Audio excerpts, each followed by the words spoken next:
What is up, guys? This is Pinzo back with another video today, and what I have for you guys is a tier list. This is the tier list for patch 0.9.1, and today we will be going over all the heroes, placing them into the tiers that I think they go in, and I will be giving a brief reasoning on each one. If you agree or disagree, let me know in the comments below. I'm really curious what you guys have to say and who you think should be high tier, low tier, and all of that jazz. As always, if you do go on to enjoy the video, please do leave it a like and a subscribe. It's just a button for you guys, but it means a lot to me. Lets me know that you enjoy the kind of content that I'm making. Along with that, we are approaching 250 subs, which doesn't sound like a lot, but it's a big milestone for me. And I will be doing something for it. I'm not sure what yet, but there will be something happening at 250, and we're just about 20 subs away, so let's just get there, get it over with, and then we can start worrying about the future. With all that out of the way, boys, we are going to get straight into the tier list today. We're just going to be going alphabetical and putting them into the tiers. Starting us off is Boris. Pretty weak start. The worst character in the game is a weird place to start. Boris is just really bad. He has about a 15% pick rate as of right now, and he's not good, period. That's why he doesn't have a high pick rate. That's why you don't see him played very often. That's why he loses when he's played. He's just not very good at all. He doesn't do anything very well. A lot of his abilities are kind of buggy. His ult is really bad. I made a whole video on it. Go watch the video. Next up, Countess. I'm going to put Countess, I think I'm going to put her in A.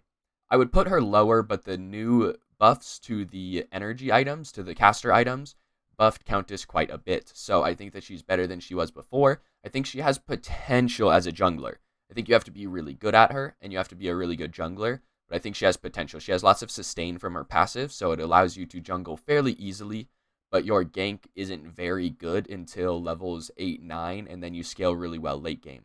Overall, wouldn't recommend her in the mid lane, solo lane, probably her best role, and play her in the jungle if you're looking for something fun to do.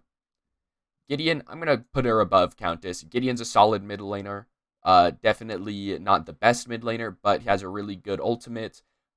Even if it's just for getting some shield, it's a pretty solid ultimate. You have spammable abilities, go mana lens, you'll be just fine. Graystone. I think Graystone's probably the best solo laner right now. Very tanky with the changes to T-Fist, the fact that it's a passive now. You just build Bail Arm and T-Fist first 2 items, and then you run at people, and there's nothing they can do about it. Your ult gives you a fat second chance in case you get a huge gank or you get a bunch of abilities dumped into you, and you can usually end up using your ult to bait out some of theirs. And if you get Graystone ult for one of their ultimates, it's pretty much an even trade, and you're looking pretty good to win a fight. Chimera, I'm gonna put Chimera in B+. I really don't like him. You're really strong early game, but if you don't have a fat lead before, say, 15 minutes, then you're gonna just become more and more useless. He's a you have to abuse his early game to have any chance of doing anything in the late game. And I just don't, it's not a consistent kind of character. If you're crazy on him, then sure, he does beat some of the other junglers, but you're going to have trouble really getting him to consistently play into the late game and be able to win games late game. Kwang, I'm going to put Kwang in A. Once again, the buffs to the caster items buff Kwang quite a bit. I think that caster nuke is the best way to build him. The bruiser it nerfs everything about him that's good. You have a really strong CC out of your tether. Your tether into an ultimate will lock people down. Your ult has a very potent slow on it, so that is really good in his kit. If you're building bruiser just to use your tether and your ult, then it's okay. If you want to have any chance to kill people, of course you're going to have to go basically the full power build. Only problem is that build comes online really late. If you're playing against any team comp that's early game, if the enemy has chimeras, stuff like that, they're going to be pushing early. You're going to be forced into the bruiser build. Okay, solo laner, probably wouldn't play him anywhere else. Bellika's the best character in the game. You guys are going to be mad at me because Kallari's not the best, but Bellika's the best character in the game. She has hard CC out of a caster, really good. She has, it's easy to hit too, just throwing that out there. Does quite a bit of damage. She has the best non-ultimate ability in the game out of Void Bomb. Void Bomb is a large AoE, really easy to hit ability on an 8-second cooldown base. And on top of that, it has 100% energy power scaling, which means this ability hits harder than Countess ult for most of the game. Unless Countess is level 16, Bellika Bomb will do more damage than Countess's ultimate.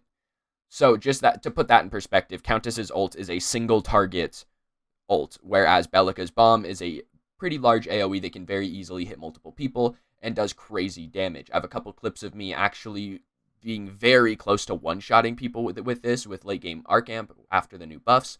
So I would wait for this Bellica nerf to come through. The Void Bomb is probably going to go down to 80% scaling. That would put it in line with Gideon's abilities.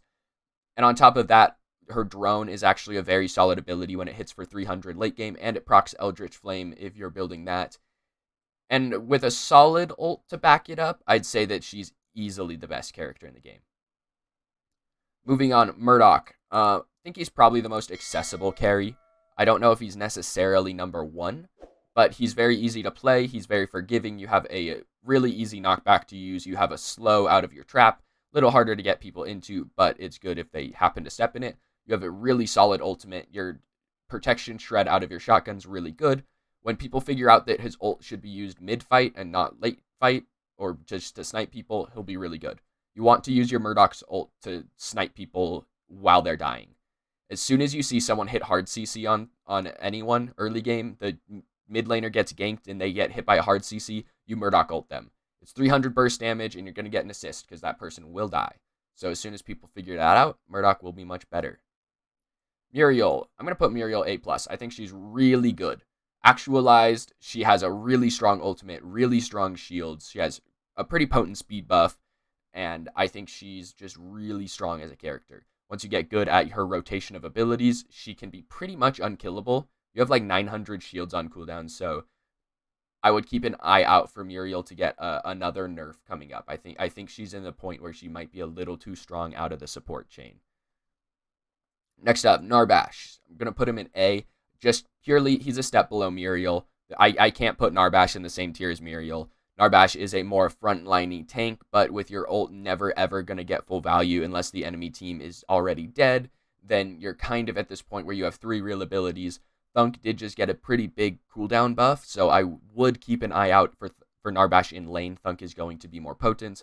Your heal is really nice. Like, if you're sieging, he's good for a siege kind of comp, but that's not really a thing yet. So I don't see him getting a whole lot better until more characters are added, and you can kind of build a comp around him. Sevarog. I'm gonna put Sevarog in B. I don't think he's as bad as everyone says he is. He's still pretty bad, but I don't think he's as bad. As a solo laner, you can basically just build full defense. You build Symbiote, Titan's Bane, Agurgias, anything that gives you health, anything that gives you CDR, and then you build Eldritch Flame. And you can kind of just spam your abilities and do damage to people, and you're really, really annoying. Your ult is really good, and it's on a really low cooldown. Don't be afraid to ult one person. I think that he can be okay if you're playing for a super late game comp. Sparrow. Yeah, I'm going to put Sparrow in B. Probably the second worst character in the game, behind Boris. The last nerf to her ultimate made it so that your ult can't hit the same person with all 3 arrows, and that basically just shattered her ability to do what she did, which was essentially blow people up. You get jumped on by a Chimera, and then you ult, and you can 2-tap him with your ult, and now you can't really do that. And I think that if they revert that, I think she goes up to like B+, very situational. You have to know what the enemy duo lane is before you pick her. I think she's okay. You can really shred objectives with the ult, or at least you could. And I think that if they revert that, she'll have a place. I don't think she'll be fantastic, but she'll be okay. Steel, as a support, probably A. Support or solo, probably A. As a jungler, I'm going to put him in A+. I think Steel's one of the better junglers in the game. He's really good as long as you're not planning on having a whole lot of fun. I really don't like playing Steel. I think he's really easy, especially if you have a Bellica on your team. He's easy wins, but he's really boring, period. I just don't like playing him. You have a really strong ult. You have 3 really strong CCs. Your ult, the cooldown being increased doesn't really matter. It's still a kill every time the cooldown is up. So I would keep in mind that if you are stacking, like if you're 5-man or 3-man and you have a jungle and a mid laner queued together, Steel becomes way better in the jungle. Twin Blast. I'm going to put Twin in A. I think he's really good. I think if he's actualized, he's better than Murdock. If you're playing him at like his peak, he's much better than Murdock. But he's much harder to play. Murdock's very straightforward. Point click. With Twin, you kind of have to be thinking passive stacks, move speed. I could do a little more damage. He's really good at shredding objectives, towers, Raptor, Prime alike. Your ult actually destroys Prime. If you have Gravedigger's crossbow, your ult will actually just eat Prime alive. So I would keep that in mind. If you ult Prime at half health, it will basically just die. So I think he is overall a little better than Murdock, even if Murdock is a little easier to access at a base level. Next up, Decker. I'm going to put Decker in A. Once again, step below Muriel. I think that if you're going to play a squishy support, I'd rather have a Muriel. But if you're really good at Decker, I think she is also pretty solid. You have a pretty potent stun out of your ball. You have a really good slow, really easy slow. It can just cut off lanes. Pretty solid ability out of your little staffy round thing. And then you have a really good ultimate. Cage is probably one of the better ults in the game because pretty much anyone you trap in the cage just dies. Enemies can't shoot into it. Casters can cast over the wall, but even then, it's really difficult to be able to help teammates who are stuck inside the cage. So I think that she would be really good at, once again, a more coordinated level of play where you're stacking 4 people. I think she gets better. Grim. Grim's going to go in B+. I don't think he's as bad as everyone thinks he is. In the solo lane or the mid lane, you can still build caster Grim and he's okay. You guys just have to realize that in blue stance, your autos go farther. So it allows you to farm safer. It allows you to stay way further back than normal. And on top of that, you have a pretty solid damaging ultimate. In blue stance, your Q also hits really hard. I think if you build him as caster, he's really good. I wouldn't recommend playing him as a carry, but if you really want something that's a flex pick between mid and solo, Grim is probably your only choice. And this is the one that I know people would get mad at, Kallari. I don't think she's the best character in the game. I do think she's number 2. She's still really good. Kallari's in SS. I think that they need to nerf the dagger. That's the only problem. The part of the kit that I have a problem with is the fact that the dagger has a 55% slow on it. On like a 7-second cooldown, it does pretty solid damage. I think the ability is busted. The rest of the kit makes sense to me. I think it's fine. I don't have any problems with anything except the dagger. As a jungler, she's probably SS. As a solo laner, she's probably still S tier. I think she's probably the best solo laner in the game. Just because if you toss a steal in the jungle, then you have a Kallari with a global out of the solo lane, and that's really, really strong. Overall, she has a couple different playstyles. She has a more hybrid tanky playstyle, or you can run the Rogue Ace crit one-shot style. Rogue Ace, definitely more fun. I think overall it's better, but the tank playstyle is much more forgiving. So for you lower level players, if you build her with a Bale Arm and U-Mantle and then full power, you're basically good to go. Still a really solid character. I would expect her to get nerfed coming up. And Grux, I'm going to put Grux in S tier. I think he's better than Steel as far as a jungle is concerned, and he's much better than Chimera. If Kallari gets nerfed again, it's depending on how bad the nerf is. If she gets nerfed again and it's too bad, Grux will be the best jungler in the game. Grux has a pretty potent ultimate. It just gives you straight up power. And late game when it's giving you 40 power, that's a whole item. So that's an item that you can build defense instead of power. And you can still have that power for 12 seconds. Really strong ultimate early game. And then you have 2 hard CCs out of your dash and your pull. Your pull can be used as like a long range engage thing. Pretty inconsistent. You can try it if you really want to. Your dash is probably one of the better abilities as far as junglers are concerned. Pretty fast, pretty easy to hit. It's a knock-up. It's a hard CC. Leads right into the rest of your kit. And then your right click is really good damage. Does % health damage. I think that you should keep an eye out for Grux if Kallari gets nerfed. You build him with new T-Fist that's a passive. You build him with Bale Armor, you Mantle, and then you kind of just slap people. You need like a Gravedigger's crossbow for some attack speed. And then you just run at people and they can't do anything. But that's actually it for the tier list. So if you guys have any questions, let me know in the comments. I will answer all the questions that are put in the comments. If you guys have any opinions of your own, people you think should be higher, lower, let me know. I'm really curious what you guys think.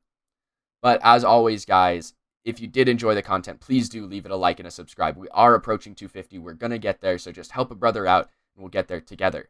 But guys, that's all I've got for you guys today. So, as always, I have been Pinzo. This video is donezo. Thank you guys for watching, and I'll see you guys in the next one.